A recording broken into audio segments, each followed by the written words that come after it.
Ooh, the one time they did something they were meant to do and somehow failed. You have one job. Oh, I still do highly respect the organization, but come on, you have one fucking job. How the hell you messed this up? Go write a book, a short history meaning everything paranormal. About skepticism, prior scientific dogmatic. Skepticism and thought patterns. It derives from the word the skeptomy, meaning to see, reflect, etc. The skeptical attitude does an nature to have mind explored, keen to know, and open to new ideas. The great philosopher of Frege is often seen as the first philosophical skeptic. He believes that since all arguments can be met with counter-arguments, there will always be a degree of uncertainty in our perception of reality. For most of us, however, skepticism is really not primarily a physical position, but more akin to reflex that is triggered with something other something that sounds unbelievable. We're not good reason to walk around believing things we have neither seen or heard or have good explanation to how they might occur. The person who sight or hesitate tells about say a hating or persistent dream may be honest the same, but maybe he or she still has misunderstood this or that aspect of experience, and therefore has just jumped to conclusion. Hence why it's just a random event who mistakenly have been interpreted as healing or precognition.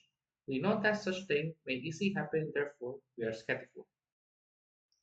And we use many fallacies to understand that these are false.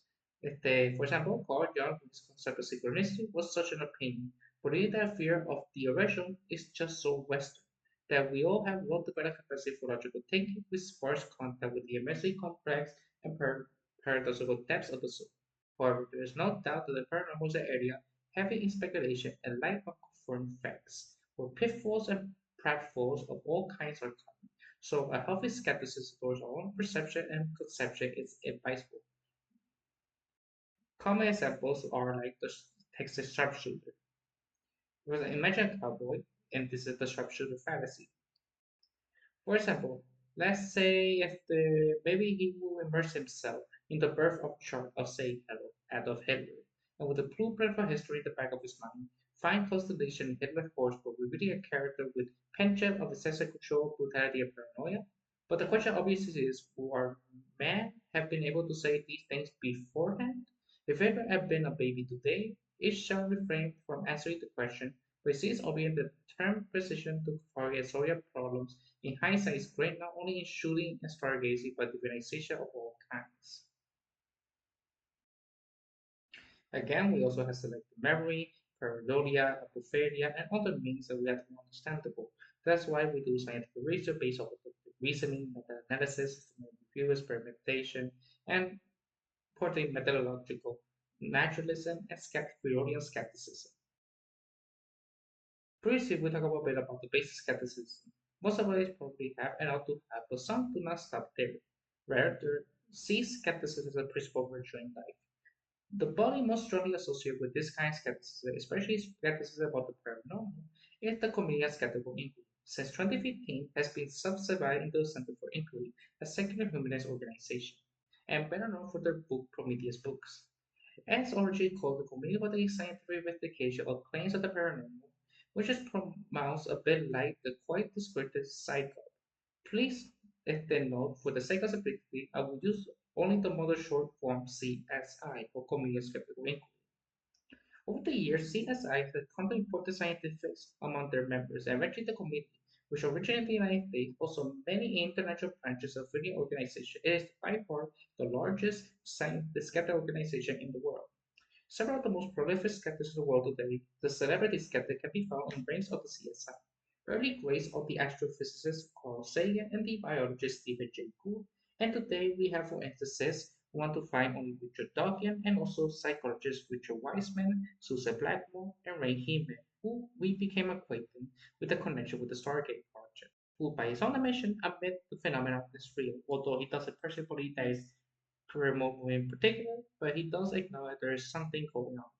The story behind the formation of this powerful skeptic organization, they're also behind skepticism as a player within modern mass culture with festivals, summer camps, t-shirts, etc., may doubly be sketched as follows. The American public have for quite some time been baffled with on-ring, on-enter, and on-printed behavior of Christian dissident churches such as snake handlers who take the Bible's prophecy literally. They shall take up serpents. If they drink any deadly thing, it shall not hurt them. Mark 16:18. And thus believe themselves to be imbued with venom. What they prove by dancing ecstatically with live rattlesnakes in their hands. Later, Christianity was augmented by such counterculture congregation as the Children of God, founded in 1968. The leader, David Byrne, changed his name to Moses David, thus reintroduced polygamy and married 50 of the members, and prophesied the comet Kohutec would soon bring death and destruction upon the earth and mankind. In 1974, it passed by Earth smoothly without incident. And eventually the age of Aquarius entered the public sphere, accompanied by tables and sidebars, and acolytes swinging and swaying to the rhythms of the ragas, intoxicated by their golden living dreams of vision, celebrate the dancing Shiva as he trampled Western rationality down to dust under his lotus feet. In the streets of Hare Krishnas were chanting, on the sidewalks of the tarot readers were divining, in the parks of the Maharishi Mahesh Yogis followed practice lactation. Nor could the education institution provide a safer shelter for this anti-establishment environment. Private professors such as Tiffany Leary and Richard Alpert formed top universities like Berkeley and Harvard generally shared their psilocybin and LSD with students and guided by the Tibetan Book of the Dead. They all went on psychedelic trips, traveled through spiritual landscapes, inner heavens and hells previously reserved for mystics and schizophrenics. Richard Alpert followed the trail of the Scythe, the spirit of the age, and went to India to model so many things spiritual, where the guru named Karoli Baba overwhelmed him with his demonstration of telepathy and clairvoyance. When he was last came home, the good Richard was no longer Professor Alpert, but transferred into Baba Ram Das and went on to write best-selling hippie Bible, Be Here Now. The hippies' fascination with exotic and everything paranormal and also racism cleared the way not only for well-meaning peace bringers as for instance Maharishi and Alpert, but also important and homegrown gurus and swamis of very expertise and moral standards of some of the charlatans elevated to pedestals of high esteem who are later convinced of tax evasion, sexual misconduct, economic exploitation, and terrorism, just to name a few. Unfamiliar rice and pound, infamous hobbies, San Francisco to be sure, where flowers in your hair. Scott McKinsey proclaimed his sweet voice to the strange vibration that was felt across the nation. This shockwave of strangeness and irrationality made the philosopher Paul Coates a rational man, hit the wall, and as opposed to Major General Stubbleblind, who heard about the connection with Stargate. Cole had no intention of trying to walk through it, either had any intention of going to San Francisco with flowers in his hair.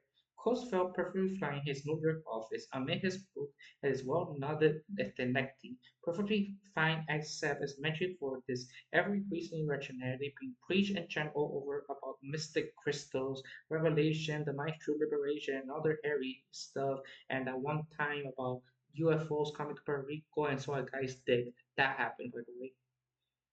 Este, This around night of rationality was clearly not eased with unfamiliar vibes in this new generation and their new explanation that Scott McKinsey had celebrated. So around 1975, Kurt summoned a band of like-minded people whose rationality has a hard-earned cultural treasure that was not to be squandered.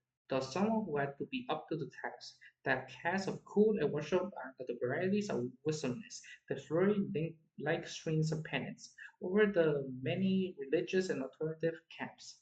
The Malian assault to become the CSI took shape in 1976 committee was formally constituted important in early stage were the sociologist and magician Marcelo Tursi, astrophysicist Carl Sagan, science writer Marty Cotton, magician James Randi, and the science fiction author and the father of modern science fiction, Isaac Asimov. The list of things CSI is capital all things of long and broad and include everything perceived to be pseudoscience, such as astrology, homeopathy, acupuncture, chiropractice, clairvoyance, healing, reincarnation, near-death experience, etc. CSIs operate in a prolonged tradition of the Enlightenment. Philosophy emerged in the 18th century with people such as Voltaire and Benjamin Franklin, and which doubt reason, science, faith, and progress. The CSI are intent on educating on one of their main ethical concerns is the church circuit the irrational power gains by diverse paranormal practices, greedy grateful schools, corrupt healing preachers, fake telepathic mediums. This is obviously a noble and necessary mission considering that many abuse of the undoubtedly take place. The problem, of course, is that CSI, in their favor, might be in danger of throwing the baby out of the bathwater. and might even close their eye to the possibility that there was a baby there in the first place. For example, is truth to be found only in the laboratory? For example, CSI explores what is called the scientific skepticism as opposed to philosophical skepticism. For instance, free will. Scientific skeptics will often believe that the absolute truth can be found among those who describe themselves as scientific skeptics. Their tendency to consider truth to be more or less identical to what can be demonstrated in a laboratory. If this or that is claimed to be true, it should be possible to account, measure, weight, that the phenomenon in question should preferably be replicated in a laboratory by independent researchers. Truly, truth is in the last resort only what is demonstrated to be the expression of a natural law left high above all arbitrary events and subjective assessments. However, this gives us a narrow concept of truth, so narrow that it is easily excluded truth found in the human science and in other less sweat the world of our daily lives. In this connection, truth we arrive at will often to some extent rely on anecdotal evidence, like testimony, narrative, stories, interpretations, and such unsteady stuff as interpretation and subject experience. How do I puzzle all these facts together to make something meaningful whole? Does he or she love me? Do I love him or her? Skeptics of the CSI still have a tradition of being critical of value of anecdotal evidence and subjective experiences. This awkward devalue most accounts of the paranormal phenomena as they can usually occur under specific conditions in the complex web of everyday life or in the emergency situation which can never be accurately recreated in the laboratory. The main social science, sociology, psychology, and the social anthropology will frequently employ methods based off advanced mathematics. But what a statistical analysis of an opinion poll or health survey really means what truth may be extractive and what better research is able to find in the figures rest to some extent on the subjective interpretation.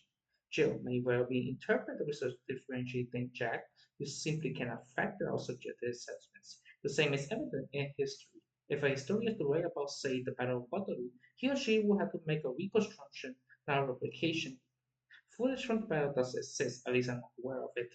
And I predict that I would be deeply disappointed if you are hoping to see Napoleon at the Duke of Wellington march in the laboratory to repeat skirmishes in the presence of independent scientists.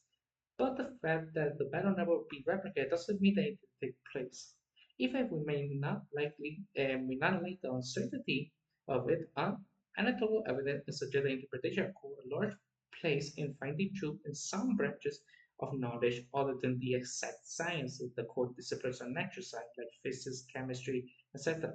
And in fact, even here, excelling in objectivity and measurement, these disciplines are the divergent interpretations were spread just as think of astronomy. The majority of astronomers are convinced that close to 27% of the universe is made of so-called dark matter, while very well-educated minority think that dark matter does exist. In addition to the samples mentioned above, we will often speak about truth in philosophy, beyond argumentation and psychology, existential truths such as the experiences, anthropology and sociology, true understanding of people and symbols, in jurisprudence, true assessments of evidence. Perhaps we might also speak about truth in the arts, authenticity, aesthetic laws, and in ethics, natural laws, human rights. So we can see only a small part of the truth that we deem important or tight that can be proved in a laboratory. According to the opinion brought to the table in this paranormal phenomena do not conflict with natural laws and the truth, but are rather seen as lesser expressions of these. Some researchers point this one would begin several recounted at the end of the previous study seem to be indicate that paranormal phenomena may be demonstrated in a lab, but still perhaps most of them rather ought to be studied as part of humans rather than natural science. Just as the case with the Battle of Waterloo and most other human phenomena, thinking of the countless ghost stories or more specific poltergeist cases presented, it will obviously be futile just as with Napoleon and the Duke of Wellington, to expect these aspects to troop into laboratory to replicate these spectacular activities. Now, to sum up the point that I doing all this simply to show we probably cannot and should not think of truth as more or less identical to what can be proven in a laboratory. Now, the skepticism of the community often makes markedly different vibe to it and decide to explore reality. A visceral put down and scary repartee are favorite indulgences, with James Randi and Martin Gordy as the classical proponents. Gorder, a pretentious writer, relished the role of muckraker, whose prowess in virtuous rhetoric was undisputed once justified his method, with a quote from the satirist H. L. McCann. one forced laugh is worth 10,000 syllogisms. Sure, enough is one main concern of the dictionary those with different opinions rather than involving them in the dialogue. But how scientific is that really? How fruitful has Mother Scattered have on occasion been repulsed by such displays of verbal violence and radical machismo? One of these more modern skeptics was the psychologist Elizabeth Lloyd Mayer, tenure-staff member at the University of California, Berkeley. In her exciting book, Extraordinary Knowing, Science, Skepticism, and the Expressive Powers of the Human Mind, she relates a highly interesting episode she was once wrote of the available shark. After some months, a friend suggests she contact a Dowser, retired Army officer named Harold Bicoy. Bicoy was living in Arkansas after having sent a street map of Oakland, San Francisco, where the harp had been stolen. He also wanted a photo of the harp. He then proved he was able to locate the harp's whereabouts to a T, even getting the street address right. May was completely baffled. Her worldview simply had no room for such an experience. Was from our expertise, all necessary information could be, of course, be available via the mental intellect. Mayer later wrote, if Armico did what he appeared to have done, we had to face the fact that my notions of space, time, and reality, and the nature of the human mind were startlingly inadequate. And she also wrote, I had the thought this changed everything. Filled with the desire to broaden her horizon, she started, among other things, to read the CSI magazine The Skeptical Inquiry. But was she disappointed? It was, she said, like reading a fundamentalist religious tract. I found journals mainly snide, rigidly punctuated by sarcasm, self-congratulation, nastiness, all paraded as ravages for true science. As the satirical form in which CSI often present their skepticism does not, it seemed necessary to promote the scientific attitude. It professed, very simply, import dogmatism, a conviction that one form the virtue of saying not the fully true about those darn paranormal phenomena. A truth that implied the account of the paranormal most likely, if not most certainly, quotable nonsense, cynical deception, or at best honest madness. This animal is to say at least not very sympathetic, and a high-profile skeptic, Ray Heaton, a central figure of the committee, is alive to the problem and had advised against it. He might also make the following quite candid statement. As a whole, Persians are nice, honest people, while their critics are cynical, nasty people. And this is coming from their own mouth. Might the macho rhetoric of the skeptic also be part of the bigger scientific picture? Feminist and American philosopher Sandra Harding has some things claimed that there is certain misogyny embedded in traditional natural science is tend to emphasize conquest, domination, and the control of nature, a presumed patriarchal way of thinking. This stands in contrast to the more matriarchal way of, say, the humanities. The alleged difference between a masculine and feminine approach to knowledge has been schematized as follows: conquest slash discovery, control slash participation, object knowledge slash subjective knowledge, right wrong slash complex understanding, battle fight the win slash synergy, win win. These may be cliches, but perhaps there will be some truth to them, as there are often reasons for the cliche becoming a cliche, which is also a cliche, and therefore perhaps being some truth to it. Anyway, the power rhetoric of CSI is obviously leaning or even tipping towards the masculine side. The anthropologist David Hess has written, debunking is a very masculine, even macho art. It represents the skepticism of the former intercourse in which they roll up their sleeves and have good fight as a hitman, cyclops, boxers, or nice wolves so violate the castle of suicides. According to the poll, women don't have significant more telepathy or clairvoyance experience than men. Even so, they tend to make up to the majority in most alternative forms. In skeptic forms, the majority are usually men, although latterly this disparity has dwindled. This imbalance is also found in top layer of CSI. A quick account as of January 2020 tells us that out of the 114% listed as fellow staff in CSI, only 22 seem to be women. This is no more than one-fifth. Could be a mere coincidence, or if representative of anything, could be expression of the traditional male dominance in most organized bodies. But still, CSIs of all organizations on this earth ought had to run his house by reason and utterly dismiss the limiting tradition of gender imbalances. In a Scandinav's Handbook of Parapsychology, edited by Paul Kurtz, a psychology leader Susa suggested that they typically believe the occult is female, unintelligent, misinformed, poorly educated, authoritarian, and emotionally unstable.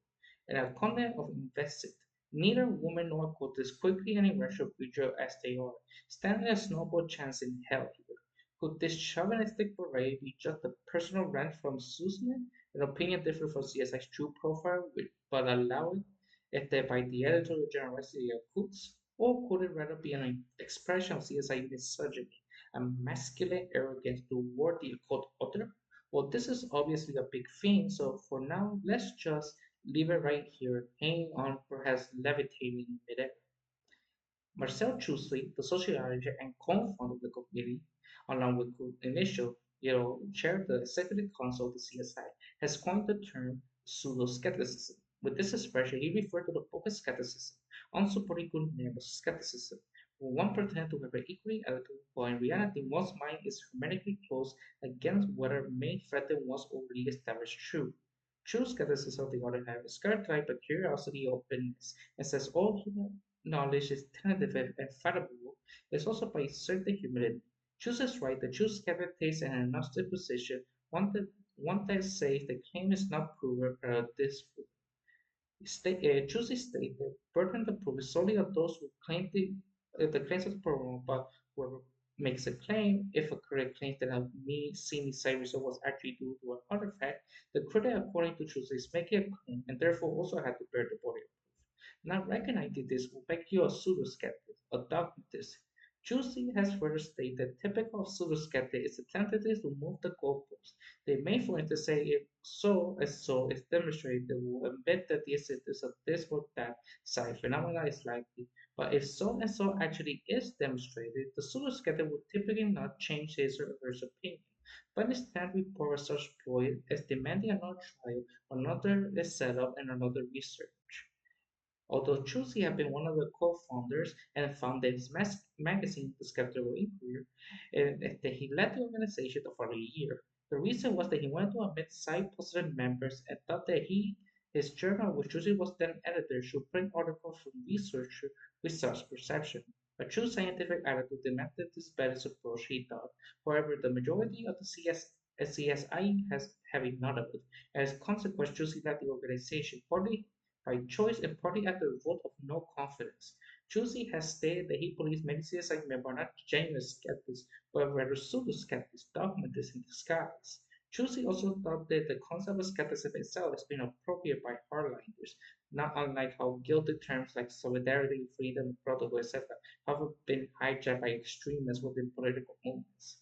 The divide between one, an open scientific skepticism on the one hand, and two, a closed dogmatic skepticism on the other, is even the, of the core internal conflict CSI's ideology. However, admitting to have a closed mind is not easy for the scientific person. Yes, it is almost as difficult as admitting one lacks a sense of humor.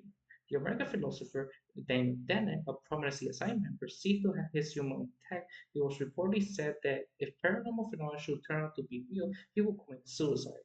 Although a joke such as statement knowledge seemed to reflect the dogmatic pseudo-skepticism attitude we just discussed. It also seemed to reflect the surprisingly strong emotional dedication to skepticism.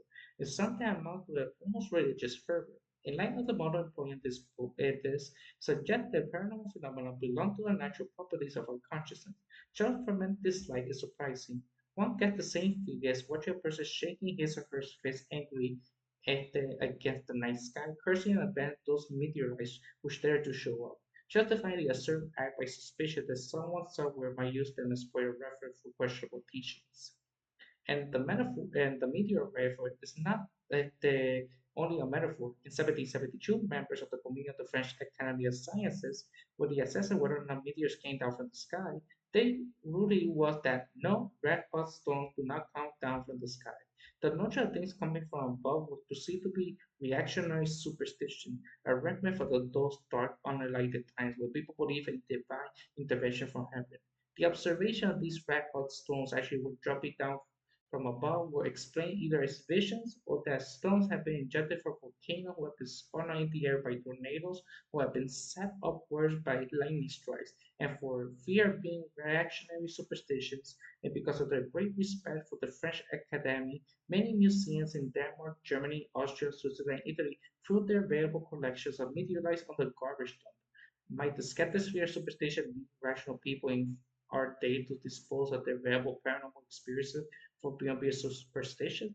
Remember, there are some theories and ideas that takes forever to be correct. For example, the idea of a supernova that took almost 400 years to be true. So, some CSI's members had found important work related to exposition fraudulent the healers and mediums within charismatic branches of Christianity. It is often misused to undermine the credibility of the preacher, and he or she may be thereby gaining irrational and potential dangerous authority over the congregation, whose, because of the healings, by their real faith may come to perceive if the preacher is good as tempted harm. If the preacher should then require extensive funding or ask for special favors, despairing of overflow, it would be difficult to say no after all. You just don't say no to God. Most eager debunkers of this form of abuse have been the magicians James Randi, probably the most visible CSI member. Today, using his extensive insight in cold reading, verbal and mirror technique for reading purple, stage psychology, hypnosis, and technical aid, Randy has on different occasions succeeded in outlining his role of TV preacher faking miracles and galloping and grabbing at the reading for the people's heart and Wallace. Among the most famous was the father under Randy's ex-partner V. Grant and Peter Popoff. Later have been recently sent by from the ashes, having thus performed yet another miracle. Over the past decade, there has also emerged a large public market for spiritualist mediums who stage offer alliance between audience and their deceased family members. Without discussing whether this is possible, if a component of our consciousness continues to exist after physical death, the possibility of such contact cannot be ruled out, although this sphere is obviously densely populated with mediums of less than medium quality. Some of them are undoubtedly cynical rogues, but a larger part will probably be better described as honest liars. People who mean well but who could be little more than trivial party based upon of statements. Statements on general that are valid for nearly everybody. And partially on interception of conscious cues and clues on people's body language, tone, voice, etc. But given that our model of the mental internet is variable, there will be also be genuine meanings out there that will be necessarily be in context with the dead. This is of course an extended subject, but they will download relevant and current information about them through the mental web. Such medias can amaze their client by presenting information, private matters, family secrets, apparent posters, etc. A super example is Baba Vanga's initial meeting with Professor Georgi Lozano briefly account. Dogmatic skepticism may in such case actually seem irrational. This is because in order to establish explanation of what really happened, one had to stack up so many weird normal explanations that some of these seems far more paranormal than simply saying sign to be part of reality not yet well explored. The psychologist Susan Blackmore, prolific skeptic and CSI member, identifying no believer side, but she sure is well aware of the dangers of dogmatic skepticism. In her statement, in skeptical books and magazines, we can read again and again until we prefer to accept even the feeblest of at least well-founded skeptical explanation of claim rather than consistent possibility that the claim might be true. Yet, if we are going to study psychic claims at all, we must always consider the possibility that they are true. Unlikely as it is, ESP and PK might exist. There could be new forces yet undiscovered. We should accept the best explanation we can find, not the one that we like the most. Now, the controversial start by defending truth at the expense of truth. CSI has been tested main important necessary effort to debunk various fraudulent and bogus claims within authoritative movements where power-hungry individuals, wolves in sheep's clothing, invest often gain destructive authority over their devotees by showing off fake or real paranormal phenomena. Healings, prophecies, revelation, etc. Because of CSI's seal for sobering people up, their mentality can compare with that of the prohibitionists, deep-seated hatred and intoxication.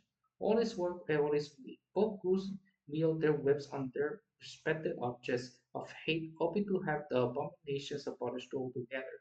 But even the most avowed abstainers will hardly extend deny the intoxicants exist. CSIs, however, if they're dedicated to debunking the paranormal, appear to have attempted just much an unfortunate maneuver in a so-called Star Baby affair of the late 1970s. Here, several other members of the Executive Council first tried to hide and suppress some unpleasant facts about the table that the French psychologist Michael Guattolini Franklin, who conducted important parts of his research together with his wife, Marie-Francoise Chantrier-Colquhoun, have found statistical correlation that could be true to astrology's theory about connection between microcosm and microcosm, that is to say, between humankind and the universe, between person's birthplace, birthday, and characteristics of personality, and the planetary constellation. Corey's statistical material and Colleen was an excellent statistician, bore out with a significant number of top athletes who were born with the planet Mars to either on the horizon or was culminating at the orbit's high point. This was called the Mars effect. As we know, Mars was the Roman god of war and war strictly followed the Mars effect. Corey's result was ill-matched with CSI's ancient agenda. In 1975, Cole Course had been one of the principal authors of the critical manifest called Objectives to Astrology. This mission statement was endorsed by a band of scientists and was a important simple international banner for CSI's endeavor, except Carl Sagan. He actually rejected the manifesto. It's not the crime, it's the cover up. Its corpus change version 4, the ancestor which was the curse and soul other central CSI members, among others astronomer George Albus, statistician Marvin Sedan, and magician James Randi, attack Collins' work, dismisses the list as faulty, and claims his conclusion to be wrong, but it seems they did not act in a truthful manner. The brilliant astronomer Dennis Raleigh, who at the time was one of the 9 members of the Secret Council in 1981, wrote an article called Star Baby, where he described the questionable steps taken by Kurtz and Cole, and amidst himself also howled with the wolves worldwide. While description is an entertaining and unsparing piece of polemics, where the actions of Kurtz and other central characters in CSI appear in most unflattering light, if the image of the group of vampires riding in the sunlight come to mind. Rhodes claimed that Kurtz and those in cahoots with him restored to dubious statistics and intentional forgery, and their subsequent employing covert actions to hide their initial mistakes and misdeeds, only intact to debunk the unwanted result of Porter's heretical research. If I understand Wallace correctly, he stated the Star Baby originated as a conflict of interest between good research and good publicity. Early on, Kurtz and Cole made some sloppy calculation, which itself was not all that serious, but the fear of a bad press and accompanied loss of prestige made it difficult to omit those initial mistakes. Corporals were created which caused the affair to escalate over the ensuing years. The name Star Baby alludes of course to the star and astrology, but also a pun of the Tar Baby, the old American fairy tale about tar dough which stick to and thus trap the rabbit who start to fight it. And of course the name of the rabbit the stricter it all gets. If just half of what Wallace related is correct, it will still have been serious for CSI, organization taught science, functionality, and truth. In 1980, about 5 years after the Star Baby first saw the light of the day, Ronnie left CSI as a consequence of the affair. Partly he if they chose to leave, partly he was squeezed out. Much like Chusey before him, Rollins for sure maintained his skepticism about the paranormal, but now he had become skeptical of the skeptics as well, and I quote, I am skeptical of the occult beliefs. CSICOP, the original algorithm, was created to debunk, but I had changed my mind about the integrity of some of those who make a career of opposing occultism. I now believe that if a fly sighter landed in the backyard of a leading anti-UFO spokesman, he might hide the incident from the public, for the public's own good, of course. He might swiftly convince himself that Landy was a hoax, a delusion, or an unfortunate interpretation of mundane phenomena that could be explained away with further research. And Raleigh was not known for his diplomatic skills, and later the same year, the UFO expert Philip Glass, slammed in the quote above, who was also a member of CSI, executive author of an article called Crybaby, which he argued that Raleigh's criticism was motivated by personal stuff, and that by large it was misleading. Whereas psychologist Richard Gutman, another profile CSI member in 1982, wrote an article called The True Disbeliever, where he goes through the whole case and lends support to Raleigh's key points, who may also choose to resign from CSI because of this affair. Cost and Co. later wrote an article trying to defend their stance, but their reputation was still somewhat marred with the aftermath of this case, as small icky sticky stains from the Star Baby has stuck to CSI's reputation.